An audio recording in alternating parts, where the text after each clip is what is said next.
Mari kita tundukkan kepala kita.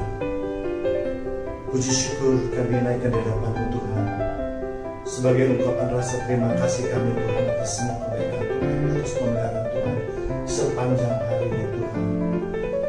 Kami sudah memuji dan memuliakan nama Tuhan. Kami sudah menaikkan korban syukur kami Tuhan. Kini saatnya kami membuka dan hati kami Tuhan untuk mendengarkan sebagian daripada kebenaran firman-Mu Tuhan. Mari Tuhan, jamah dan urapi jemaat-Mu Tuhan yang mendengarkan maupun yang mengikuti ibadah pada malam hari ini Tuhan. Terima kasih Bapa di surga, berfirmanlah Tuhan kepada hamba-Mu yang ini Tuhan. Kami siap mendengarkan firman Tuhan di dalam nama Tuhan Yesus. Kami sudah berdoa dan mengucapkan syukur.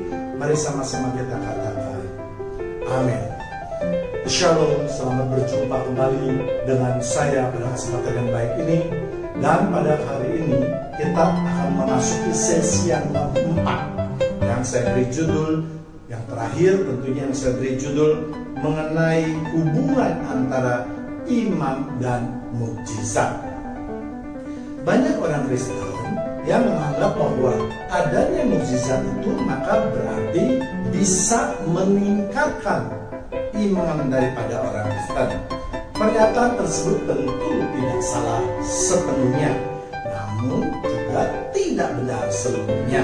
Dengan berpatokan pada itulah maka banyak orang Kristen yang mengharapkan pendetanya ataupun gembalanya bisa membuat mukjizat, terutama mukjizat penyembuhan.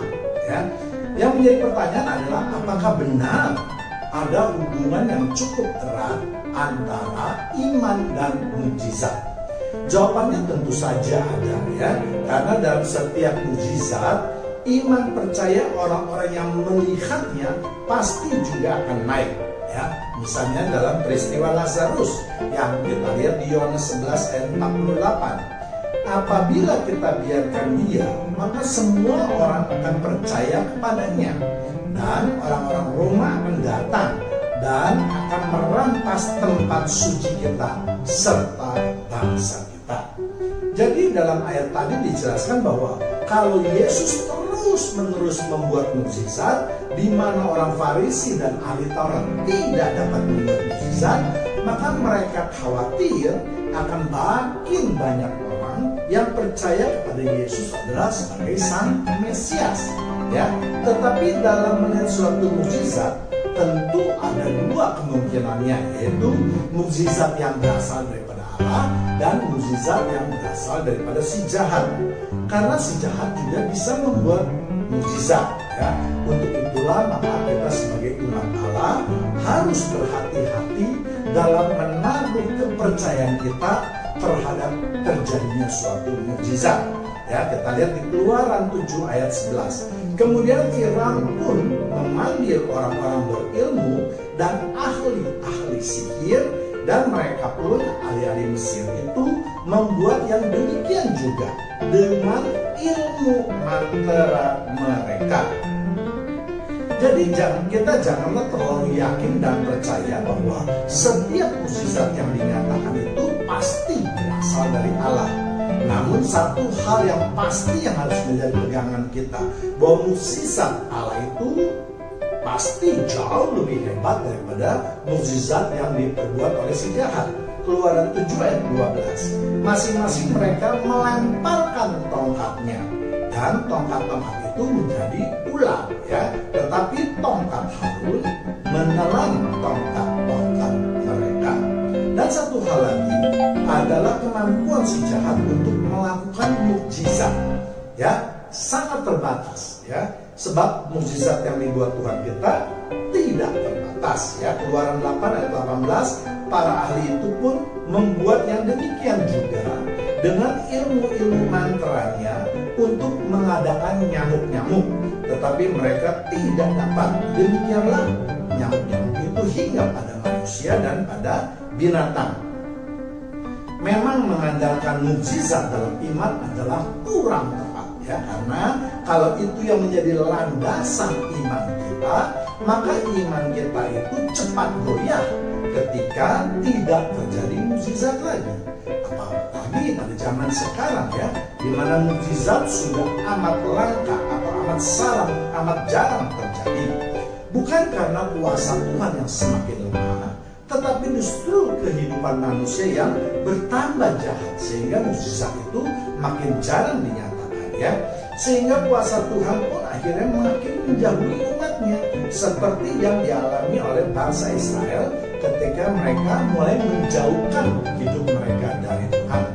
Sebenarnya bangsa Israel ini adalah bangsa yang paling banyak menerima dan melihat mukjizat yang dinyatakan oleh Tuhan. Namun kita lihat mereka kurang atau tidak beriman sepenuhnya kepada Tuhan. Mereka hanya merasa ada Tuhan kalau menerima mukjizat dari Tuhan. Namun jangan juga segera menghakimi orang yang bergumul di dalam kesesakannya. Yang penting bukan karena dosa yang diperbuat oleh mereka, tetapi justru mereka berada di jalan Tuhan. Maka mereka akan memperoleh iman yang semakin lama semakin kuat.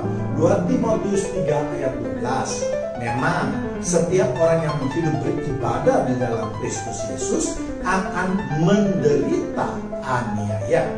Hal ini dapat juga kita lihat dalam kehidupan para rasul, di mana mereka ketika memberitakan firman Tuhan, mereka semua mendapatkan kesesakan yang cukup hebat di dalam kehidupan mereka. Bahkan sampai mereka menemui ajal sekalipun, mereka mengalami siksaan yang luar biasa tanpa mendapatkan pertolongan, apalagi mukjizat yang berasal dari Tuhan. Mengapa ini bisa terjadi? Itu semua karena iman percaya mereka benar-benar sudah mencapai atau mendekati taraf yang hampir dikatakan sempurna. Jadi iman dan mukjizat tidak memberikan jaminan secara langsung, walaupun tentu harus kita akui ada pengaruhnya terhadap iman. Namun kalau iman selalu bergantung kepada mukjizat, maka hal ini kiranya perlu diperbaiki. Kita dapat juga melihat contoh di dalam Perjanjian Baru, di mana Yesus katakan bahwa banyak kota yang sudah mengalami mukjizat, tetapi ternyata iman mereka tidak tumbuh dengan baik. Matius 11 ayat 20 sampai 21. Lalu Yesus mulai mengecam kota-kota yang tidak bertobat, sekalipun di situ ia banyak melakukan mukjizat-mukjizatnya. 21. Celakalah engkau Korazim, celakalah engkau Betsaida, karena jika di Tirus dan di Sidon terjadi mukjizat-mukjizat yang telah terjadi di tengah-tengah kamu, sudah lama mereka bertobat dan berkabur. Ya, jadi Yesus pun sudah tahu bahwa kalau umatnya itu hanya mengandalkan kuasa mukjizat saja, maka iman mereka itu seperti anak kecil ya, yang mudah sekali berubah dan tidak berakar sama sekali. Jadi yang terbaik adalah iman yang harus timbul dari pendengaran akan firman Tuhan. Roma 10 ayat 17. Jadi iman timbul dari pendengaran, dan pendengaran oleh firman Kristus. Jadi untuk memperoleh iman yang baik, Alkitab mengatakan bahwa itu dapat diperoleh dengan mendengarkan firman Tuhan. Ya, firman Tuhan yang bagaimana yang harus didengar? Tentu firman Tuhan yang sesuai dengan kehendak Tuhan yang tertulis di dalam Alkitab. Apakah firman itu rasanya pahit atau manis, tajam atau tumpul, semuanya itu asalkan memang sesuai dengan kebenaran firman Tuhan, maka kita harus menerimanya. Memang ketika mukjizat dinyatakan, banyak orang yang menjadi percaya, namun iman seperti itu akan lemah atau mudah goyah. Sebaliknya ketika firman Tuhan diberitakan, maka itu akan menjaring banyak jiwa. Kita masih ingat ketika Petrus berkhotbah, maka 3.000 orang menjadi percaya. Kita bisa lihat betapa dahsyatnya bila firman itu diberitakan atau ditaburkan. Kisah Para Rasul 2 ayat 41. Orang-orang yang menerima perkataan itu memberi diri dibaptis, dan pada hari itu jumlah mereka bertambah kira-kira 3.000 jiwa. Kita melihat betapa dahsyat firman Tuhan yang ditaburkan dan bekerja, untuk menyelamatkan kehidupan manusia. Dan kejadian ini tidak hanya terjadi pada zaman Rasul Petrus saja, tetapi sampai sekarang pun banyak sekali orang yang mendengarkan pemberitaan firman Tuhan melalui hamba-hambanya juga bersedia untuk dibaptis dan menerima Tuhan Yesus sebagai Tuhan dan Juru Selamat. Jadi, dari jemaat Tuhan yang terkasih, kita daripada kita menunggu mukjizat yang tidak kunjung datang karena kesalahan manusia, lebih baik kita membuka telinga dan hati kita lebih baik mengajak saudara-saudara kita, anak-anak kita, anak cucu kita, dan seterusnya untuk mendengarkan firman Tuhan, agar mereka juga bersedia menerima kabar baik ini. Demikianlah pemberitaan firman Tuhan. Biarlah Tuhan Yesus memberkati kita semua. Mari kita tundukkan kepala kita sebelum kita mengakhiri ibadah pada kesempatan ini. Ya Tuhan, terima kasih Tuhan, pemberitaan firman Tuhan sudah selesai. Namun kami yakin Tuhan, Roh Kudus akan terus berbicara di dalam hati kami masing-masing yang mendengarkan ya Bapa. Terima kasih atas kesempatan baik ini Tuhan. Di dalam nama Tuhan Yesus kami sudah berdoa dan mengucapkan syukur. Mari sama-sama yang sudah diberkati kita katakan amin.